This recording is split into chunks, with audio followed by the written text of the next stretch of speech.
اعوذ باللہ من الشیطان الرجیم بسم اللہ الرحمن الرحیم لہ ما فی السماوات و ما فی الارض وان اللہ لہو الغنی الحمید۔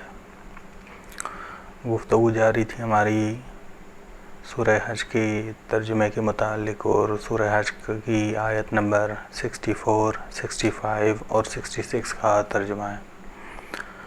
لہو ما فی السماوات و ما فی الارض، اس کے لیے ہے جو کچھ آسمانوں میں ہے اور جو کچھ زمین میں ہے۔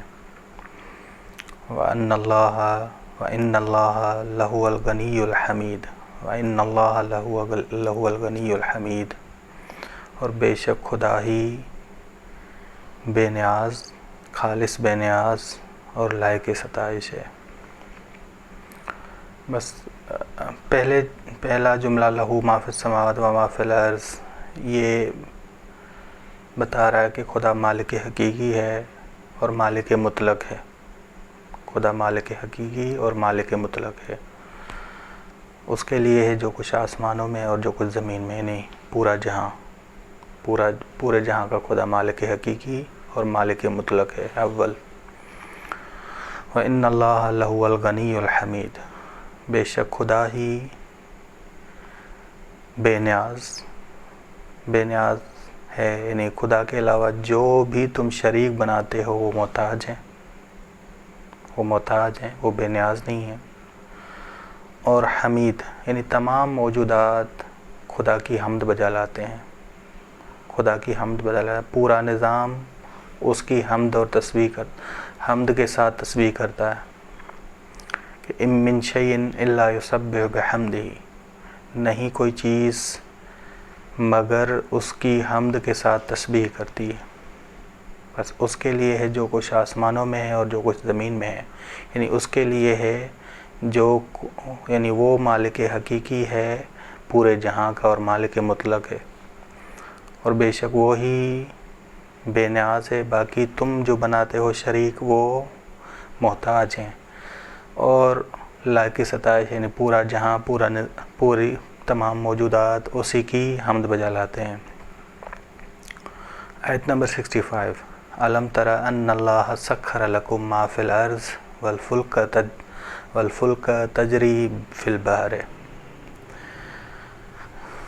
آیت نمبر 65 میں غور کریں کہ ایک چیز سمجھنے کی ضرورت ہے کہ قرآن میں ارض کبھی آسمان کے مقابلے میں ہے، جیسے پہلی والی آیت میں آیا ہے کہ ارض آسمان کے مقابلے میں ہے، کبھی ارض بحر کے مقابلے میں، ارض جو زمین کے معنی میں ہم لیتے ہیں وہ بحر کے مقابلے میں، کبھی ارض رفع کے مقابلے میں، رفع کے وَلَوْ شِئْنَا لَرَفَعْنَاهُ وَلَكِنَّهُ أَخْلَدَ إِلَى الْأَرْضِ، سورہ اعراف۔ اب قرآن کے ترجمہ میں جائیں گے تو ہر جگہ زمین کا معنی نکلا ہوا، ترجمہ زمین کا کیا ہوا۔ قرآن میں اب اگر ارض آسمان کے مقابلے میں آئے تو وہاں زمین کا ترجمہ کریں، لیکن جب بحر کے مقابلے میں ہو تو وہاں خشکی کے معنی میں ہے، خشکی کا ترجمہ کریں، اور جہاں رفع کے مقابلے میں ہے وہاں پستی کا معنی کریں، پستی کا ترجمہ کریں۔ ہر جگہ ارض زمین کے معنی میں نہیں ہے۔ یہی چیز سمجھنا ضروری ہے کہ زمین، ارض لفظ ایک دفعہ سما کے مقابلے میں، ایک دفعہ بحر کے مقابلے میں، ایک دفعہ رفع کے مقابلے میں ہے۔ أَلَمْ تَرَ أَنَّ اللَّهَ سَخَّرَ لَكُم مَّا فِي الْأَرْضِ، کیا تم نے غور کیا ہے یہ کہ دیکھا ہے، نہیں غور کیا ہے کہ خدا نے مسخر کر دیا ہے تمہارے لیے جو کچھ خشکی میں ہے، والفلک، اور کشتیوں کو مسخر کر دیا ہے جو جاری ہیں تری میں، سمندر میں، خشکی میں بھی مسخر ہے اور سمندر میں بھی مسخر ہے، بِأَمْرِهِ، اپنے حکم سے، وَيُمْسِكُ السَّمَاءَ، اور اللہ نے آسمان کو روکا ہوا ہے کہ ان تقع علی الارض، کہ پڑے گرے زمین پر، الا باذنہ، مگر اپنے اذن سے. بس اب جب روایات میں جائیں گے ہم نے دونوں چیزیں لینی ہیں، قرآن بھی، درس زیارت جامعہ کبیرہ بھی، صحیح اور سند روایات بھی. امام زین العابدین علیہ السلام فرماتے ہیں کہ خداوند عالم نے ہمارے وسیلے سے آسمان کو روکا ہے کہ زمین پہ گرے. یہاں زیارت جامعہ کبیرہ میں بھی ہے کہ بکم، تمہارے وسیلے ہی آسمان رکا ہوا ہے کہ زمین پہ آ کے گرے. یعنی کل نظام ان کے وسیلے سے چل رہا ہے، لیکن چلا خدا رہا ہے. خدا محتاج نہیں. پہلے کہا ہے کہ لہو الغنی الحمید. اس ہمارے نظام میں، یہ ہمارا نظام، یہ ہمارے لیے وسیلے ہیں، اس نظام کے لیے وسیلے ہیں، اس نظام کے لیے وسیلے ہیں.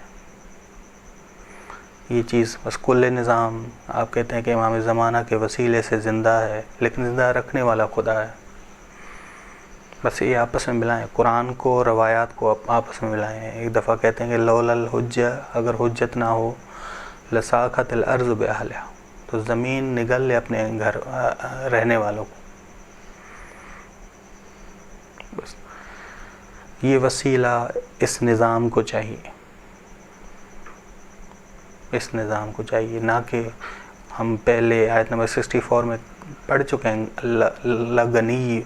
لہو الغنی، کہ خدا غنی ہے، خالص بے نیاز ہے، اسے کسی کی ضرورت نہیں. اس نظام کو وسیلے کی ضرورت ہے. موجودات بھی انسان بھی اور تمام پورا جو ہے جہاں بھی وسیلے کا محتاج ہے. چلا خداوند عالم رہا ہے. ٹھیک، بس آپس میں ملائیں. ایک دفعہ قرآن کی آیت کہ خدا نے روکا ہوا ہے آسمان کو کہ زمین پہ گرے، اذن الہی ہے. اور دوسری جگہ وسیلے کہتے ہیں کہ ہمارے وسیلے سے رکا ہوا ہے. بس ہمارا اس نظام میں ہمارا کردار وسیلے والا ہے. یہ نظام یہ نظام جو ہے وسیلے کا ضرورت مند ہے، نہ کہ خداوند عالم. خداوند عالم اس نظام کو چلا رہا ہے، اس کے قوانین بنائے ہیں. کل نظام ان کے وسیلے، محمد اور آل محمد کے وسیلے چل رہا ہے، اور چلا خداوند عالم رہا ہے. ٹھیک، بس بعض لوگ غلو کر جاتے ہیں. وجہ کیا ہے؟ غلو کر جاتے ہیں کیونکہ قرآن کو مد نظر نہیں رکھتے. صرف اور صرف نظر جو ہے اس روایت پہ نہیں، ملانا ہے آپس میں. یہ کبھی جدا نہیں ہوں گے، آپس میں ملاتے ہیں. ملاتے ہوئے ایک نتیجہ صحیح نکلے گا. ٹھیک.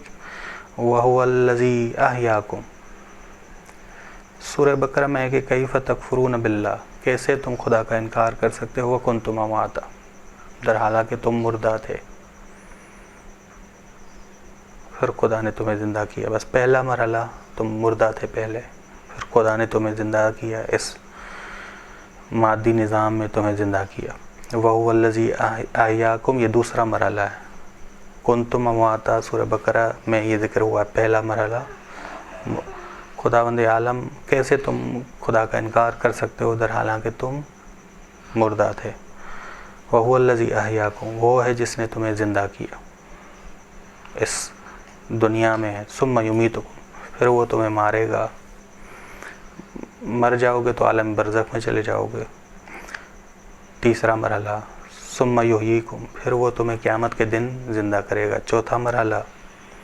پانچواں مرحلہ بھی ہے جو سورہ بقرہ میں ذکر ہوا، ثُمَّ إِلَيْهِ تُرْجَعُونَ، پھر اسی کی طرف تم لوٹائے جاؤ گے. یہ پانچواں مرحلہ. ٹھیک، یہاں تین مرحلے، دوسرا، تیسرا اور چوتھا ذکر ہوا. پہلا اور مرحلہ پنجم ذکر نہیں ہوا کہ تم پہلے مردہ تھے، پھر اس نے تمہیں زندہ کیا، پھر تمہیں وہ مارے گا، یعنی عالم برزخ، اور پھر وہ تمہیں زندہ کرے گا قیامت کے دن. پھر تم اسی کی طرف لوٹائے جاؤ گے ابد. جمال ہے تو جمال ابدی کی طرف، جلال ہے تو جلال ابدی، یعنی انتقام الہی ابدی ہوگا یا رحمت خدا ابدی ہوگی. ان الانسان لکفور، بے شک انسان ناشکرا ہے، بہت ناشکرا ہے. بس تمام ان نعمتوں کا انسان ناشکرا ہے. نعمتیں کون سی ہیں؟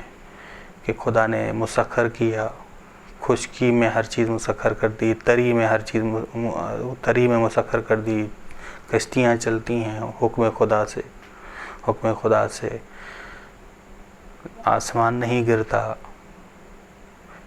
اس میں آیت نمبر 65 میں کہا ان اللہ بالناس لرؤوف الرحیم، بے شک خدا لوگوں کی نسبت بہت مہربان نہایت رحم کرنے والا ہے۔ بس اگر علمی بحث ہوتی، علمی گفتگو ہوتی 65 میں تو یہ ذکر ہوتا ان اللہ علیم، یہ ذکر ہوتا۔ جب تسخیر کی بحث ہو رہی ہو تو ایسے جملے صحیح ہیں، لرؤوف الرحیم۔ جب اس جہاں کے نظم کی بات ہو رہی ہو، نظم جہاں کی بات ہو رہی ہو، تو وہاں هو الحکیم آتا ہے، وہاں حکمت خدا، حکیم اسم الہی آئے گا۔ بس یہ ساری چیزیں سمجھنی ہیں، صدر آیت اور ذیل آیت یہ آپس میں مطابقت رکھتے ہیں، ٹھیک۔ بس آپ 66 میں دیکھیں کہ خدا وہ ہے جس نے تمہیں، بس گفتگو ہو رہی ہے مشرک انسان کی جنہوں نے شرک کیا، بس نعمت خدا کی نعمتیں کہ مردے تھے، خدا نے تمہیں زندہ کیا، پھر تم مارے گا عالم برزخ، پھر تمہیں زندہ کرے گا قیامت کے دن۔ بے شک انسان ناشکرا ہے، نعمتوں کو نہیں پہچانتا اور خدا کا شریک ٹھہرا دیتا ہے۔ صلی اللہ علی محمد اہل بیتہ الطیبین الطاہرین۔